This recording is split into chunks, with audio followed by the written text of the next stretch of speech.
Right, to Formula One, and it's the British Grand Prix this weekend, but the build-up is being dominated by the future of Max Verstappen. Could he be joining Mercedes next season? Let's get across to Craig Slater, who's in central London. Yeah, thank you very much. Welcome back to Trafalgar Square, where I'm with, well, two of Norfolk's greatest sons. I've got Martin Brundle, and where is he? Oh yeah, Horatio on top of the column here, and I just want to show you the scene before we start talking, Martin, because you've been here today as a former McLaren driver yourself, hosting a number of the interviews on stage. But 6,000 McLaren fans packed in. It's one in, one out, and this chants of "We love you, Martin," which is great. But it's great to see so many young faces. But a lot of the chat, Martin, and we'll bring Simon back round here to have the backdrop of the fans, is the still young driver Max Verstappen and where he goes next. Now, reports in Italy saying he wants to go to Mercedes, that there's been an offer from Toto Wolff. You said no smoke without a fire. There's clearly something afoot here, isn't there? Absolutely. What do we know that's factual? Well, George Russell has not been announced for next year, and that's highly unusual because he's doing a brilliant job for Mercedes-Benz. He's a long-standing Mercedes driver. He's picked up the mantle beautifully after Lewis Hamilton's exit. So for him to be hanging there still without clarity as we head into the halfway point at the British Grand Prix is unusual. And nobody is absolutely categorically denying that Max Verstappen is talking to Mercedes-Benz. That's Mercedes or Team Verstappen. So something's up. Yeah. I've spoken to both teams, or I've been in touch with both teams today. No comment on the record. Some insiders connected with Mercedes suggesting the Sky Italy article is a bit speculative. From Red Bull's perspective, saying no official approach from one team to the other, and Max has not informed them he wants to leave. But I don't think Lewis Hamilton told Toto Wolff he was off to Ferrari until the day the letter was handed in. So I mean, that's nothing's going to happen in that regard until it's almost done. We have a thing called the Contract Recognition Board in Formula One, where everybody's contract is lodged centrally in Switzerland, and any disputes are handled like that. But can you keep an unhappy driver in the seat? From Mercedes' point of view, it would not only give them, let's be honest, he's the best, he's the fastest driver on the grid right now. It also takes him away from Red Bull, and if you took Verstappen out of Red Bull's results in recent seasons, that would look pretty dire. So would they want to risk putting Antonelli up against their future star, up against Max Verstappen? Max has broken a lot of teammates because of his speed. Would they want to lose George Russell, one of their own, who they manage?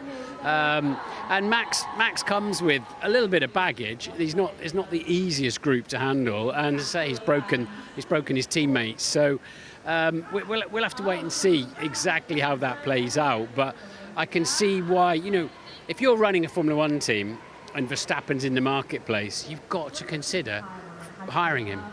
Would it be, in your mind, George Russell who would miss out if Mercedes signed Max?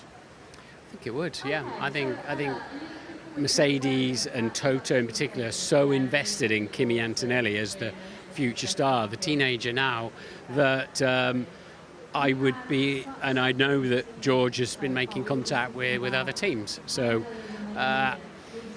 Russell Verstappen, what a lineup that would be. It would be an incredible lineup, wouldn't it? A bit feisty from time to time. Yeah, but I don't see it happening somehow. But well, let's see. Just on that, the sort of internal discussion you sketched there with the Red Bull hierarchy about losing Verstappen or keeping an unhappy Max Verstappen, and then also this idea, which has been expressed to me from a team insider, that it would cost in excess of 9 figures, so 100 million plus, for Max to buy his way out of his deal. Do you force that, or do you come to some kind of arrangement? A bit like in football, if a player wants away, normally they get away. Yeah, it's, this man just walking past us now, Zach, would know the machinations of that better than me. But, as I say, the contracts are lodged, so independently, but deals can be done, and you can't force a driver to stay if he doesn't want to drive the car. But you'd go to an awful lot of trouble to stop Max Verstappen leaving and to make him happy again, wouldn't you? An awful lot of trouble.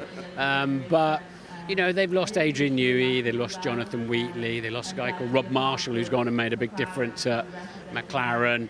They're making their own power unit, Red Bull, for next year. That's a worry, I think, for Team Verstappen. So, yeah, we've got this really big bubbling point at the moment. Just finally, let's talk McLaren, because they are, well, listen, this is amazing, I think. Looking at this, 10 years ago, would you have had a congregation of team fans like this in central London? Especially, look at the demographic. It's all young folks, isn't it? And Zach's treated like a rock star. I mean, it's you have to credit him for a lot of this. Yeah, you do. It's Drive to Survive, it's Liberty, what they've done with Formula One, it's the teams. We've got a grid that looks like a giant boy band. I've been in this business well over 40 years now. This is unquestionably peak Formula One from what I've seen. Anything we do just has a massive amount of interest. And we've got a really good comparison here in Trafalgar Square, actually, because in 2017, 7 years ago, almost to the day, all 10 teams were here for an F1 Live. It was when Liberty was starting to get out and promote Formula One. So all 10 teams were here and they filled Trafalgar Square.